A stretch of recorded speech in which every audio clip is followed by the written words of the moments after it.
Greetings and welcome. My name is Stan Husted, and we do invite you to another brief presentation of what we call The Master Entrepreneur, a podcast radio experience, and we combine it with our What It Takes, our WIT, W-I-T, WIT, What It Takes video presentation, kind of a teach about session as we call it.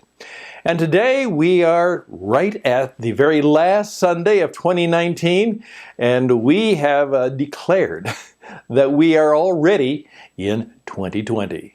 The rest of the world will celebrate on Tuesday night, Wednesday morning, but we have already begun to enjoy and prepare ourselves for both the opportunity and the possible calamities that might befall the world and our life and business in 2020. Obviously, we live in perilous and crisis times. How are we as Christian entrepreneurs going to face the future, and how are we going to be bold and brave and strong in the world that is before us? We'd like to try to answer some of those questions and come up with some skills and perhaps some strategies and some spirit-force beliefs that'll help us do that well, very well. My question today is obviously meant to trick you into following the rest of our time. What do Trader Joe's and McDonald's and John Deere have in common? And what do they have in common with you as a small business, family, Christian entrepreneur trying to make things happen in the world today? Well, let's start. Trader Joe's, McDonald's, John Deere, in some respects, they're all in the food business. Well, certainly Trader Joe's is in the food business, McDonald's in the fast food business, and of course much of that incredible machinery that is produced by John Deere is used in the farming, in the industry that grows the plentiful amounts of wonderful food that we particularly have in our part of the world, and which we wish we could share in greater and better amounts with the rest of the world.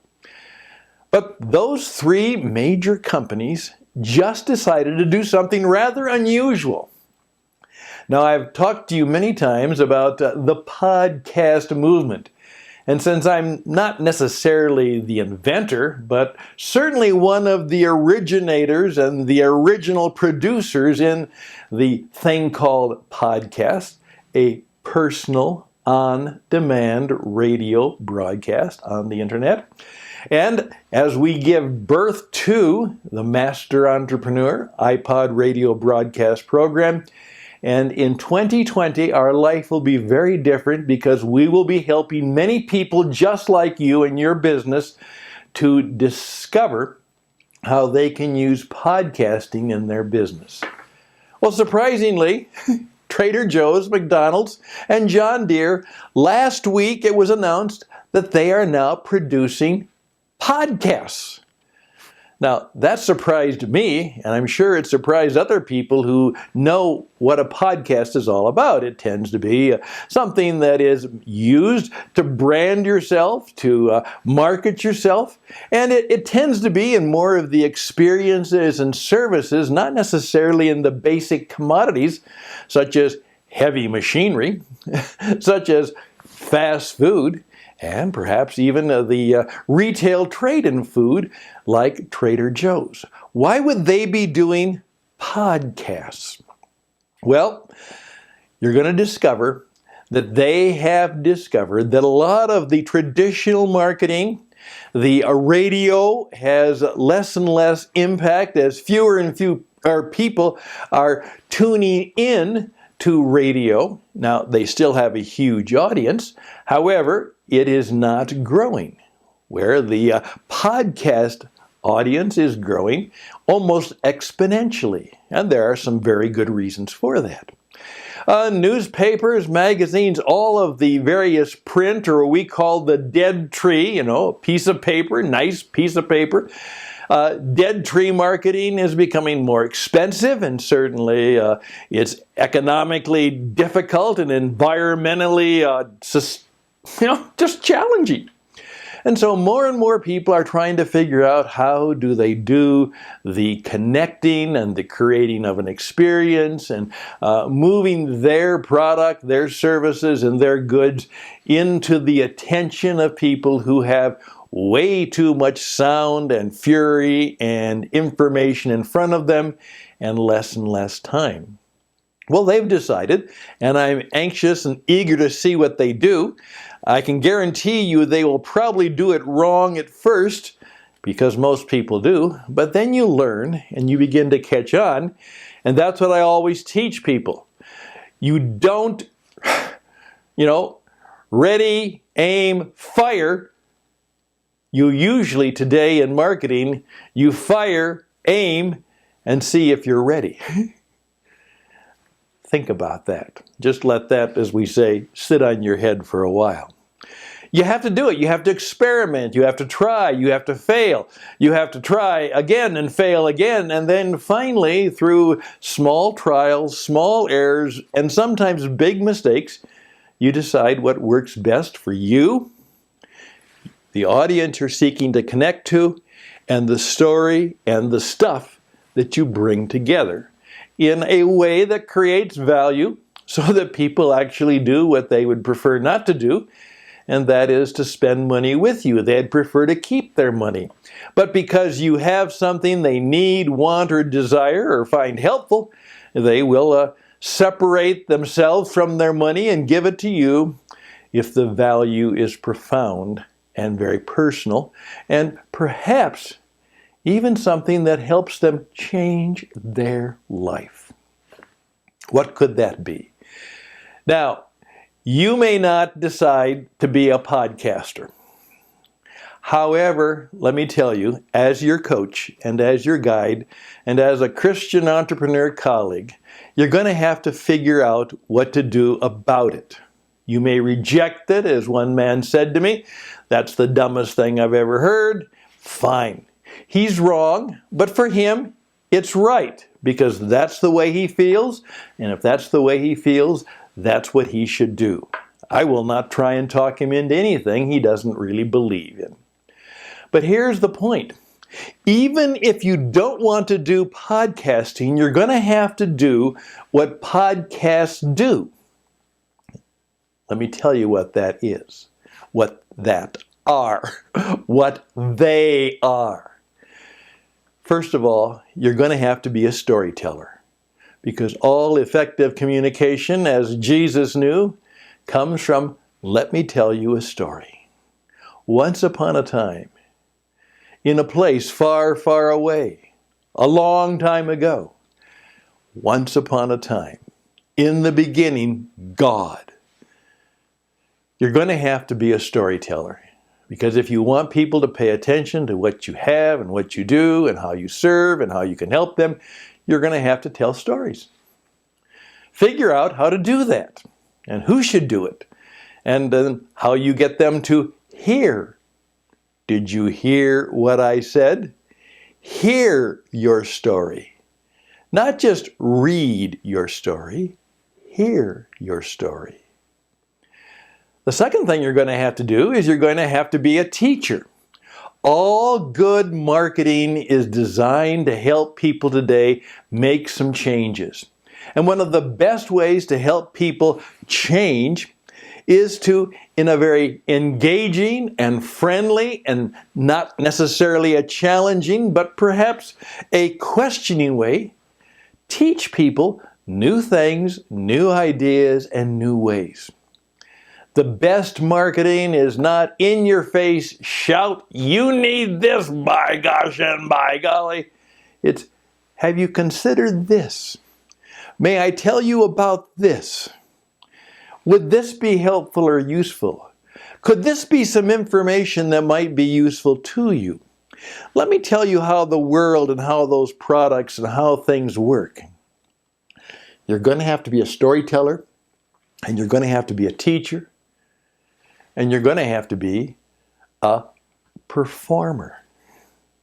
Truly, this is the experience economy, and you're going to have people, not just artificial intelligence robots, who, by the way, aren't nearly as good as we want them to be when it comes to creating relationships, because only God's people, Spirit-force people, can have relationships. They still need people who teach, who smile, who connect, who perform, who tell stories. You're going to need a performer. One of the things we're going to offer you is the ability to step forward and kind of be the person who says, let me tell you the story. Let me help you. We are being asked increasingly, hard to believe for kind of an old guy with no hair and funny glasses, but we seem to connect with people in such a way that they'll listen to us, and more organizations and missions and ministries and people around the world are asking us to, Stan, would you be the spokesperson? Stan, the spokesman for our company. Be human, be real, be authentic, and help us connect with real human beings, real people. Well, that's what we do, and I think we do it pretty well. But I just wanted to remind you as we go right into 2020, and by the way, we're going to have a few more programs following this one. The next one is very much related to a secret Jesus knew about marketing and business, and I'm going to call it the JTB Factor. JTB Factor. And we'll tell you a little bit about that. I think you'll be fascinated by it. One of the great secrets Jesus knew about sales and marketing and building a world-class company that's lasted 2,000 plus years. We're going to talk to you a lot about that. We are going to begin to have a whole series of programs that we believe you will find no place else, and that they will be powerful and creative and useful for your life, your ministry, your following Jesus, your experience. In fact, we're all about helping you not learn truths about the Christian faith. We're all about helping you figure out how to follow Jesus. That's right, in your life and in your business, so that you can see Him more clearly, follow Him more nearly, and love Him more dearly, because He is the source of the Spirit force that'll teach you how to live forever with God's creative power. That's what it's all about. So, that's what we'll be about, and as a result of that, we have some promises to make.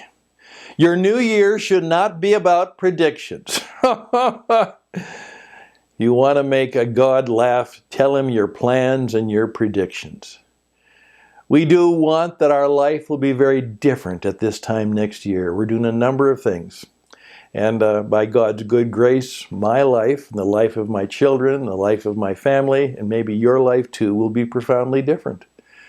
If things go wrong, they could be profoundly wrong in the right way, profoundly wrong in some way, but they shouldn't be, because God is on our side, and we'll probably be different in many good ways. And I trust that'll be true for you too. We believe it will be so too. But we're going to do this. We're going to make some promises. So we don't make predictions. We don't make expectations. We don't necessarily make resolutions. But we do make some promises. And we'd like to make some promises for you as we begin 2020. I'd love to hear from you. What would you like to do better? How would you like your life to be better? How can I help you? Because I believe my team and I, we can. We can help you in your life and business. So just write to me at stanhouston@gmail.com, stanhouston@gmail.com. If you have trouble with the spelling, then do radioedge77@gmail.com or radioedge77@gmail.com. Raise your hand and say, Stan, I have a question. Would you help me? Stan, I'd like to be on your program, because there's a good chance you will be in 2020. Again, my name is Stan Houston. You can reach out to me at tcenglobal.org, tcenglobal.org. We could use your help as we approach the new year. If you'd like to sponsor us, we would be grateful to talk about that, and we would welcome your sponsorship of our work. tcenglobal.org/contribute now, tcenglobal.org/contribute now, and we would be grateful for your help. Or just again, write to me, stanhouston@gmail.com. Tell me how I can help you, and I guarantee you that we can help each other. May it go well for you.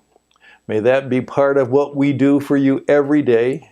We want to bless you in every way and in every way we can, and that things will truly go well for you, and this could possibly be one of the best years ever. Make it so. Bye for now.